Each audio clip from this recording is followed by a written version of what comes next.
ఈ అపార్ట్మెంట్‌లో జరుగుతున్న సత్యనారాయణ స్వామి పూజకైతే నేను వచ్చేసానండి. దేవుడి దగ్గర నెమరు సుబ్బారావు వాళ్ళు సత్యనారాయణ స్వామి పూజ జరుపుకుంటున్నారు. అందుకే నేను వచ్చేసాను. వాళ్ళ పాప తప్పకుండా రావాలని చెప్పేసింది నాకైతే. అందుకే వెళ్ళాననమాట. అదిగో తనే పావని. పక్కన ఉండేది వాళ్ళ అమ్మ, నాన్న అనమాట. మా పావని వచ్చేసి మా బజార్ బ్యూటీ క్వీన్ అనమాట. అందరితో కలిసిపోతూ ఉంటది. చాలా చక్కగా ఉంటది. మంచి అమ్మాయి అనమాట. అందరితో గిఫ్ట్ ఇస్తూ ఉన్నారు. సరే ఈ లోపలే ఫుడ్ తినేస్తానమ్మా అని చెప్తే తినేరాపో అన్నా అని చెప్పిందనమాట అమ్మాయి. అందుకే కిందకి వెళ్ళిపోయాను. ఫుడ్ మొత్తం తిన్నానండి. చాలా చాలా బాగుంది. పైకి పోయి కూడా చెప్పా ఫుడ్ చాలా బాగుంది పావని అని చెప్పి. ప్రతి ఒక్కరిని కూడా కవర్ చేయన్నా మనుషులనే కాదు వాళ్ళు ఇచ్చే గిఫ్ట్లు కూడా కవర్ చేయాలి నువ్వు.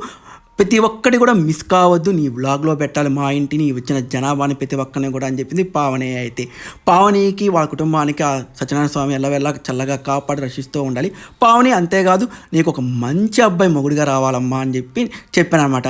నేను చెప్పగానే పక్క నవ్విందమ్మా. ఏమమ్మా అంటే ప్రతి ఒక్కరు కూడా ఇలాగే దీవించారన్నా ఈరోజు నన్ను అని అనమాట. ఓకే మంచిదే కదమ్మా అని చెప్పా. ప్రతి ఒక్కరిని కూడా కవర్ చేశాను పావని.